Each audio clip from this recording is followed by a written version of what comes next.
Bretagne 5, où il est déjà 8h15. Bretagne 5, l'invité de la matinale. Et ce matin, notre invité politique est Quentin Salambien. Il est référent Horizon Jeunes Ille-et-Vilaine et il a fait le trajet en train pour être ici de bon matin au micro de la matinale. Je l'en remercie. Bonjour. Bonjour Monsieur Hamon, merci de l'invitation. Alors on va parler de politique évidemment ce matin et on va parler des européennes. Horizon est un parti européen, en tout cas qui vise à une Europe plus ouverte, plus humaine. Aujourd'hui, est-ce qu'elle est, cette Europe, en déficit d'humanité? Est-ce qu'on a une Europe très technocratique et qui oublie un petit peu les Européens? Alors je pense que en réalité, et c'est toute la ligne d'Horizon, Édouard Philippe l'a rappelé lors notamment du lancement de la campagne des Européennes à Lille, derrière la liste de Valérie Hayé, les Européennes sont un enjeu, je dirais, crucial, justement pour les Européens, et c'est avant tout là toute la construction qui a été faite, qui continue de se faire, qui est le travail quotidien des eurodéputés. Je ne pense pas qu'on soit en manque d'humanité. Bien souvent, peut-être, l'institution peut être perçue comme éloignée des citoyens européens. L'actualité française nous l'a fait voir assez récemment, sur la crise des agriculteurs, sur beaucoup de sujets, où on a eu tendance un peu à diaboliser l'Europe, tandis que la réalité est tout autre. L'Europe, c'est un pilier. Édouard Philippe l'a rappelé, nous sommes français, mais nous sommes aussi européens. C'est un très grand enjeu, c'est un enjeu de paix. On le sait, encore une fois, l'actualité nous le rappelle. On va en parler justement de cette actualité. Voilà. Et donc, non, je ne pense pas qu'on soit sur un manque d'humanité, bien au contraire. C'est bien toutes les valeurs de l'Europe que de mettre l'humain au cœur du projet. Alors, l'Europe, c'est aussi ce vote. Alors, on dit que les Français ne s'intéressent pas forcément au vote pour ces élections européennes. Alors, on dit qu'il y a un petit sursaut peut-être possible cette année, on va en reparler aussi. Les Bretons, en revanche, sont plutôt très européens. On peut imaginer que la région Bretagne, en tout cas les Bretons qui habitent cette région Bretagne, sont européens parce que la Bretagne bénéficie quand même beaucoup d'aide de l'Europe. On parlait de l'agriculture tout à l'heure. C'est un des grands chantiers de l'Europe, en tout cas des futurs députés européens. J'allais dire presque le chantier le plus important pour les mois qui viennent. Je pense qu'en effet, l'agriculture est un domaine qui est au cœur de la construction européenne et ici en Bretagne forcément un enjeu crucial. La liste que nous soutenons chez Horizon et qui accueille en son sein des noms qui ont déjà œuvré sur le mandat précédent ont montré un travail très important sur ce point-là. C'est toute la construction de la PAC, c'est toutes ces participations au débat européen sur la place de l'agriculture en France, notamment première puissance agricole européenne, avec une Bretagne bien entendu plus que représentée. Voilà, je viens de Rennes où l'eurodéputée Marie-Pierre Védrenne notamment, qui participera d'ailleurs à cette nouvelle campagne européenne sur la liste Besoin d'Europe, voue une place très importante à l'agriculture, c'est 10 milliards d'euros par an au niveau de l'aide européenne et en effet il y a une importance majeure. Alors bien entendu ce n'est pas le seul enjeu européen, ils sont nombreux, mais en effet l'agriculture a une place primordiale, surtout ici sur notre territoire. Alors les élections européennes qui vont se tenir le 9 juin prochain se tiennent dans un contexte, on en parle beaucoup sur cette antenne, de ce contexte particulier, alors contexte social ici en France, une société très fracturée, et puis cette guerre en Ukraine qui se rappelle à nous, évidemment, guerre aux portes de l'Europe, guerre presque européenne. On a entendu beaucoup de choses sur cette guerre en Ukraine, et puis il y a eu des propos du président de la République Emmanuel Macron qui a parlé de l'envoi possible de troupes au sol, ce qui déclenche d'ailleurs quelques fake news, on les voit depuis quelques heures sur les réseaux sociaux de la part en tout cas des autorités russes qui disent que les Français sont déjà prêts à envoyer un contingent de 2000 hommes, ce qui a été démenti par le ministère des Armées. C'est un combat effectivement aussi de communication, mais c'est aussi un combat sur le terrain. Et comment aider les Ukrainiens peut-être sans envoyer de troupes, parce qu'il y a une inquiétude dans la population française.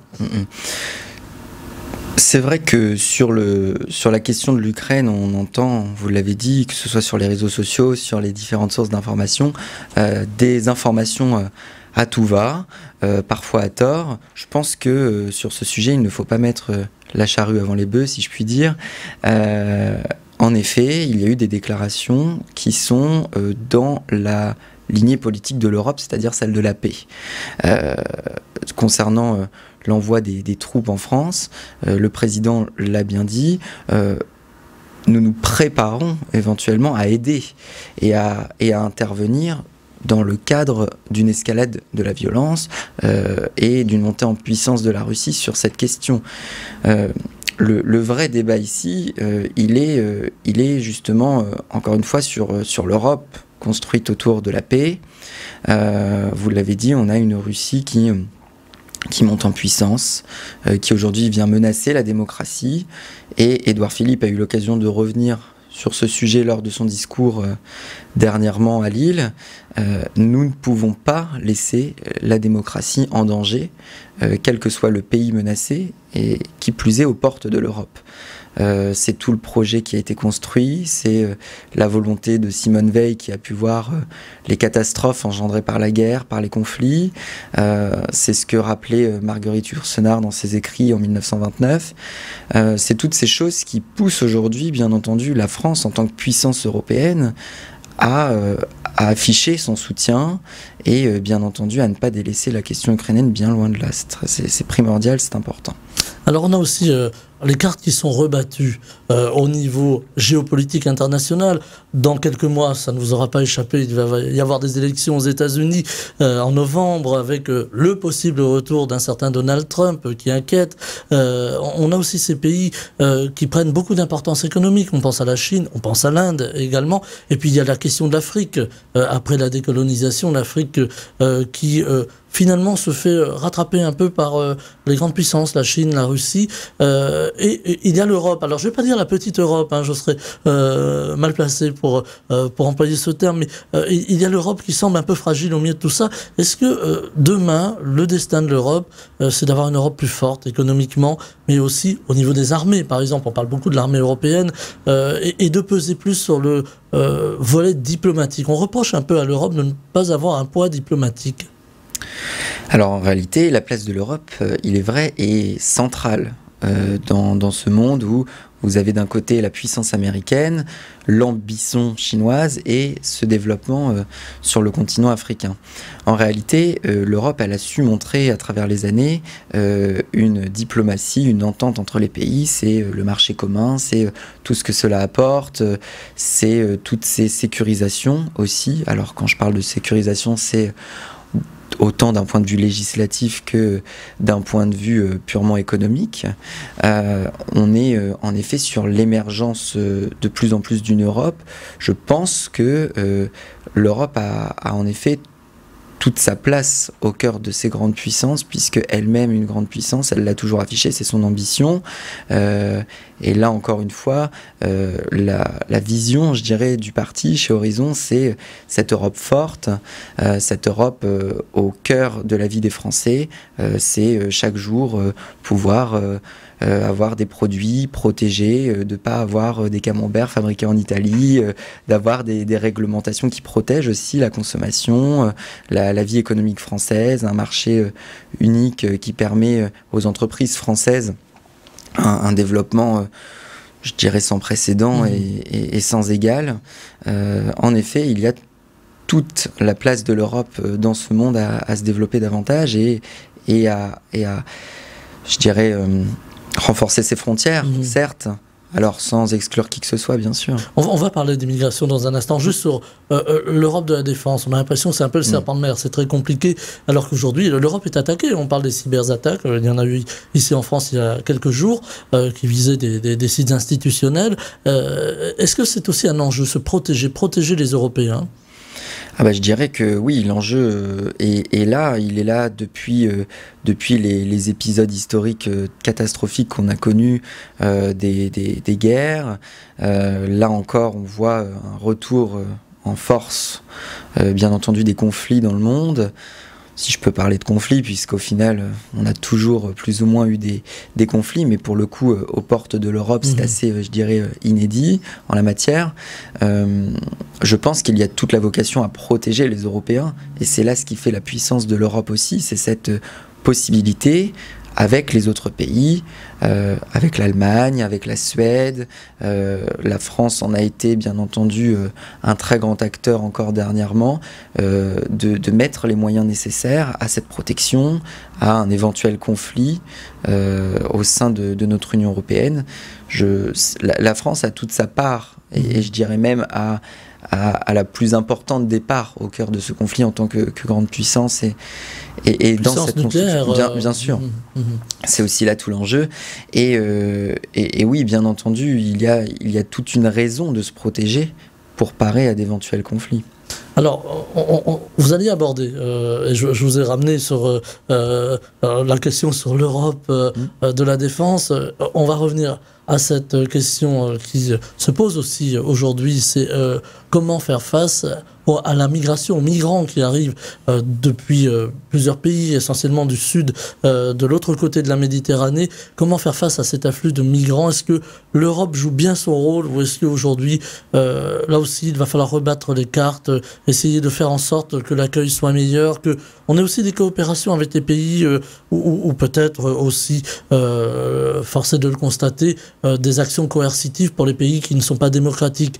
Est-ce qu'il y a tout un enjeu là aussi sur la migration, sur l'accueil des migrants, et on pourrait y ajouter aussi les migrants climatiques, car là aujourd'hui on le sait, le réchauffement climatique n'est plus une vue de l'esprit. Est-ce que là aussi ça va faire partie des grands enjeux de l'Europe de demain, de l'Union européenne de demain? Il est clair que l'immigration, au-delà d'être un sujet extrêmement sensible, beaucoup repris dans les médias et dans le champ politique, est un sujet avant tout humain. Et c'est là toute la question et ce qui explique cette sensibilité. Vous l'avez dit, on a parfois des populations sujettes au réchauffement climatique, à des catastrophes aussi humaines. On le voit en ce moment dans les différents conflits du continent. Vous avez à côté de ça en effet des populations qui cherchent de meilleurs espoirs, un meilleur avenir. Je pense qu'il ne faut pas jeter la pierre aussi à l'immigration. Bien longtemps, nous avons eu besoin d'immigration, que ce soit dans cette après-guerre, que ce soit, on le voit avec l'exemple du Brexit, un manque énorme en Angleterre, ça a été aussi ça. Alors on est sur un sujet extrêmement repris, notamment par, je dirais, les politiques d'extrême droite qui ont tendance à diaboliser la chose. Il ne faut pas oublier aussi que l'immigration, voilà, c'est cette question humaine, c'est cette question de pouvoir avoir des nouveaux talents, des nouvelles compétences qui nous aident. Alors c'est vrai, bien souvent sur des main-d'œuvre peu qualifiés, et c'est ce qui a fait défaut après le Brexit au Royaume-Uni, avec un manque cruel d'employés dans de nombreux secteurs, qui a été mis à mal, là où certains prônaient un Frexit d'ailleurs parfois, et le prônent encore. On parle encore du Frexit, hein. Oui, on parle encore. L'idée n'est pas enterrée. Non, l'idée n'est pas enterrée, et elle est assez, à mon sens et au sens d'Horizon, assez ubuesque, elle est totalement irréalisable et elle n'est pas à prendre en considération. Encore une fois, nous sommes Français, nous sommes Européens et il n'y a pas de débat sur la question. Il y a une peur parfois d'une forme de déclassement des pays qui composent l'Europe, l'Union européenne, et on l'entend en France. Alors on parlait des partisans du Frexit à l'instant, et c'est un peu leur cas, qui disent demain on va être dans une Europe un machin, comme aurait pu dire le général de Gaulle en son temps. Il n'en parlait pas à propos de l'Europe, il en parlait à propos de l'ONU, mais qui va être incontrôlable, qui ne va pas être démocratique, et la France va être diluée dans tout ça. Qu'est-ce que vous leur répondez à ces partisans du Frexit? Moi, je leur répondrai que finalement, la vision de l'Europe et tout le projet européen n'a pas du tout été compris de leur part. C'est justement tout l'enjeu. La France, si elle s'investit autant dans l'Europe, si elle consacre autant d'énergie, autant de moyens à la construction de l'Europe, c'est parce qu'elle en est, en effet, une des principales affluentes, si ce n'est la plus affluente. Vous avez, vous l'avez dit, plusieurs partisans du Frexit. Il n'y a qu'à regarder les différentes conséquences qu'a eu le Brexit sur le Royaume-Uni, avec des conséquences économiques très dures, notamment sur l'agriculture, où vous avez Le Point le titrait encore il y a un mois de mémoire, avec des agriculteurs qui ont dû se reconvertir dans des filières plus rentables, faute des moyens de l'Europe, puisque vous aviez quand même l'application de législation et une adaptation qui s'était faite au cours du temps en fonction des différentes mesures européennes, sans du jour au lendemain en avoir les moyens. Et là, on voit tout l'intérêt. Vous avez eu ce manque cruel de personnel dans de nombreux secteurs économiques, faute d'immigration. Vous avez eu un renforcement très dur des conditions administratives et de douane entre le Royaume-Uni et l'ensemble de l'Union européenne. Là encore, ce serait mettre à mal et l'économie française et je dirais la structure de paix, parce qu'il est aussi vecteur de paix, on l'a rappelé. Qu'est-ce qui fait peur finalement dans l'Europe? Pourquoi l'Europe fait peur? Pourquoi on a envie de se replier, de refaire des frontières, de reconstruire voilà ce qu'il y avait avant, hein, comme l'on dit? Qu'est-ce qui fait peur de votre point de vue? Alors de mon point de vue, cette peur, elle, comme bien souvent, elle part d'une incompréhension. On a aujourd'hui, et c'est le ressenti que j'ai auprès des jeunes notamment, que j'ai l'occasion de rencontrer par ma casquette de référent des Jeunes Horizons du 35, on a une incompréhension, une méconnaissance du sujet européen. C'est souvent vu comme une construction, comme un organe très éloigné des populations, alors qu'en réalité l'Europe est au cœur de notre quotidien. Je pense que davantage de sensibilisation, de compréhension de ce monde aiderait aussi à se sentir plus européen. On a aujourd'hui pourtant des élus qui sont engagés quotidiennement sur le terrain. On a des eurodéputés qui vont à la rencontre des populations, qui véhiculent ces idées-là, qui expliquent. Mais à mon sens, ça ne suffit pas. C'est là tout l'objet de l'engagement politique des jeunes aussi, à notre petite échelle, certes. Mais en faisant ce qu'il est possible, c'est là tout l'objet des Jeunes Horizons aujourd'hui, c'est d'essayer de dynamiser les territoires, d'emmener des jeunes vers cette compréhension, parce que ça commence dès le plus jeune âge, et derrière, des jeunes qui comprennent ce qu'est l'Europe, son rôle, c'est aussi derrière des répercussions sur le cercle familial, sur le cercle amical, et je dirais véhiculer des valeurs plus facilement. Alors ces valeurs, les jeunes, aujourd'hui on le voit, hein, ils sont plutôt pro-européens dans l'ensemble. On voit les programmes Erasmus qui ont aussi favorisé aller apprendre la langue à l'étranger, aller découvrir, aller vivre d'autres expériences. Les jeunes aujourd'hui se tournent vers l'Europe. Alors Horizon est un parti européen, je le disais en commençant. Comment ils ressentent l'Europe, les jeunes aujourd'hui? Qu'est-ce qu'ils ressentent qui fonctionne et qui ne fonctionne pas peut-être? Vous qui les côtoyez. Bien, disons que déjà les jeunes sont en constante observation de ce qui se passe. On a quand même eu des temps complexes ces derniers temps, avec la remise en cause d'un quotidien du jour au lendemain, avec une crise sanitaire qui a impacté énormément la jeunesse et qui a, je dirais, redessiné les cartes de l'avenir finalement. Pour autant, la jeunesse, elle a su voir en l'Europe cet allié dans la relance, finalement dans l'espoir d'un avenir meilleur. Vous l'avez dit, le programme Erasmus est quand même un programme phare de l'Union européenne. Je pense que c'est certainement ce qui ressortirait le plus, d'ailleurs, lorsque l'on parle aux jeunes de l'Europe et de ce que cela évoque. Il est important de bien mettre sur le devant de la scène tous ces dispositifs. Ce ne sont pas les seuls. Vous avez aujourd'hui énormément de questions abordées d'un point de vue de l'éducation sur le domaine européen. en France également, puisque c'est un grand sujet. C'est un grand sujet. Et les jeunes prennent toute leur part à ces débats. Nous sommes, chez les Jeunes Horizons en tout cas, régulièrement invités à des conférences, à des visioconférences en présence de politiques européens. Ce sont des débats que nous menons aussi. C'est la participation active à des opérations de tractage dans le cadre des élections du 9 juin prochain. Voilà, c'est, je dirais, la place des jeunes au sein de cette construction européenne, elle est vraiment primordiale. Alors, au-delà des jeunes, il y a aussi les réalités de la politique. Il faut bien en parler. Et on voit aujourd'hui, on fait ça depuis tout à l'heure, parler de politique. Mais il y a cette réalité, cette j'allais dire, montée en puissance, par exemple, du Rassemblement national, dont on dit que les intentions de vote se situent entre 28 et 31% aujourd'hui pour ces élections européennes. Est-ce que vous comprenez ça, ou est-ce que pour vous, c'est quelque chose qui est difficile à analyser ?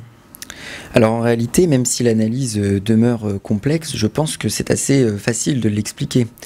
Vous avez eu pendant des décennies des cartes politiques qui se sont redessinées complètement avec un échiquier très mouvant. Ce qui était la politique à une époque de deux grands partis, je dirais, entre la gauche et la droite, puis quelques partis annexes, a complètement disparu. On a aujourd'hui un panel politique riche, où parfois, malheureusement, les jeunes se perdent. Où les jeunes se perdent et en même temps se font peut-être happer par des discours plus, je dirais, plus vendeurs que d'autres. Il y a un effet Jordan Bardella en quelque sorte. On ne peut pas le cacher. Aujourd'hui, l'effet Jordan Bardella est tout à fait présent. Il y a peu de temps, on a pu assister au lancement des Jeunes avec Bardella, qui est là encore toute une stratégie de motivation vers les jeunes, parce que vous avez là forcément une tête de liste pour les européennes jeunes, qui parle forcément plus facilement aux jeunes, avec des discours parfois relativement faussés, avec des promesses d'avenir qui ne sont pas réellement viables dans le temps, et avec, je dirais, cette inquiétude, en tout cas qui est la mienne, de voir des discours parfois assez violents sur les questions migratoires, sur les questions d'Europe, où on essaye d'happer ces jeunes, de leur faire comprendre finalement des doctrines qui ne sont pas celles d'une jeunesse aujourd'hui, et qui jouent sur les peurs, qui jouent sur encore une fois, la méconnaissance des dossiers. Et c'est tout le jeu médiatique, on l'a vu. Beaucoup d'interventions médiatiques qui parlent aux jeunes, sur les réseaux sociaux également. Vous avez une présence sur TikTok, sur Instagram qui est très forte, qui parle aux jeunes, qui touche les jeunes. Et c'est là aussi tous les enjeux qui sont les nôtres, chez les Jeunes Horizons, chez Horizon en général, c'est de savoir parler à cette jeunesse en adaptant nos discours, en adaptant, je dirais, les fils de communication que sont les réseaux sociaux et les médias. La puissance des réseaux sociaux, on parle beaucoup de cyberattaques depuis quelque temps, mais là aussi c'est une forme de cyberattaque politique, on pourrait le dire comme ça, la puissance de TikTok, et peut-être un manque de recul que permettent encore nos vieux médias. La radio en fait partie des vieux médias. Voilà. Est-ce que justement, là aussi c'est l'inquiétude que vous pouvez partager par rapport au fait de voir monter un petit peu partout en Europe ces idées d'extrême droite, pour prendre un terme générique. On le voit, on l'a vu en Italie, on le voit par exemple aux Pays-Bas plus récemment. Est-ce que là aussi c'est quelque chose d'inquiétant, cette sorte de vague qui tente à déferler sur l'Europe? Ah bah bien sûr, je dirais, c'est plus qu'inquiétant. La question, elle doit être au cœur justement de ces européennes. Je pense que le passé saura nous le rappeler assez facilement. Ce n'est en aucun cas le retranchement de chaque pays sur son entre-soi qui donnera quelque chose de viable. Vous l'avez dit, on a une percée de l'extrême droite aujourd'hui partout en Europe. Certains pays, et la France, je l'espère, résiste et résisteront à cette percée, tout simplement parce que les questions de souveraineté nationale sont tout à fait entendables. Et c'est là toute la question, encore une fois, du juste milieu entre une Europe forte et des pays également avec leur propre puissance. Cependant, il ne faut pas dissocier les deux, il ne faut pas oublier, encore une fois, les enjeux de paix que sont les nôtres, les enjeux de discussion, de diplomatie, qui sont au cœur de l'Europe et qui malheureusement sont oubliés aujourd'hui dans de nombreux pays avec cette montée de l'extrême droite. Je pense que ce n'est pas trop dire que le projet, en tout cas aujourd'hui, du Rassemblement national, il n'y a qu'à voir leur participation, en faisant une petite blague, très active aux instances européennes, et c'est peu dire. Aujourd'hui, c'est un travail quasiment inexistant en commission, et je mâche mes mots. C'est des participations à des plénières pour faire figure, bien entendu, devant les électeurs. Mais voilà, il ne faut pas se perdre dans cet éventail politique, il ne faut pas se perdre dans les beaux discours du Rassemblement national, que ce soit sur les réseaux sociaux, sur les différents médias. Et j'invite réellement, en particulier les jeunes, puisque c'est là tout le fruit de mon engagement politique, à regarder de plus près ce qui se fait réellement, à analyser un petit peu, ne serait-ce que sans pousser trop loin la recherche, mais en regardant un petit peu ce qu'a fait le Rassemblement national sur le dernier mandat, ce qu'il propose, et on est à l'exact opposé de la construction européenne et d'une Europe puissante et viable. Il nous reste 3 petites minutes, ça va très vite, 3 petites minutes pour parler... on va parler de décentralisation, Quentin Salambien. La décentralisation aujourd'hui, elle est appelée à évoluer, à bouger. On parle d'autonomie pour des régions comme la Corse, pour la Bretagne. Le président de la région Bretagne, en tout cas, en a fait le vœu.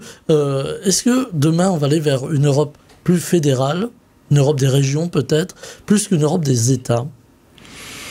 Écoutez, sur la question du découpage, si on peut l'appeler ainsi de manière un peu crue, je pense que là, il y a un réel débat qui sera le fruit aussi d'une concertation avec l'ensemble des États qui composent l'Union européenne. Je ne pense pas que dans l'immédiat, on soit forcément sur une Europe des régions. La puissance des États est toujours affirmée. Vous avez des députés européens de terrain qui assurent ce relais aujourd'hui avec brio, du moins pour la liste qui est proposée et que je défends et que nous défendons chez Horizon, avec des élus qui sont pleinement engagés. C'est aussi tout le jeu d'une bonne liste, c'est celui du maillage territorial, de la bonne représentation, du bon échange entre toutes et tous, et je fais le vœu en tout cas que cette liste Besoin d'Europe puisse être une liste fédératrice et qu'elle puisse réunir au maximum les Français autour d'élus passionnés par leur territoire. Alors des territoires, et c'est là-dessus je vais terminer sur une petite note un peu plus légère. Aujourd'hui on entend beaucoup les gens dire, et le monde de l'agriculture en particulier, dire voilà, l'Europe veut plus de fromage au lait cru, on veut nous interdire telle chose, on veut plus que notre camembert soit fait de telle manière. Alors pour la première fois au micro de Bretagne 5, je vais prendre position, vous n'allez pas nous supprimer le camembert? Ah non, tout de même pas. Alors en plus vous parlez à un Normand d'origine, expatrié à Rennes. Non, bien sûr que non. La question, justement, elle est de protéger tous ces bons produits, de protéger ce terroir et ce savoir-faire français. Aujourd'hui, c'est plus de 400 appellations d'origine contrôlée, AOP et IGP en France. Et c'est là, toute la place de l'Europe, c'est de protéger avant tout ces territoires et de garder ces spécificités territoriales. Voilà, ça va peut-être convaincre de futurs électeurs. Merci infiniment, Quentin Salambien, référent Horizon Jeune. Il est évident d'être venu au micro de Bretagne 5 ce matin pour parler d'Europe, et on prolongera parce que évidemment on va parler beaucoup de l'Europe et de l'Union européenne ces prochaines semaines sur Bretagne 5. Merci infiniment d'avoir été avec nous. Belle journée. Merci à vous aussi et à l'ensemble de vos auditeurs. Bretagne 5, Stéphane Hamon, le 7-9.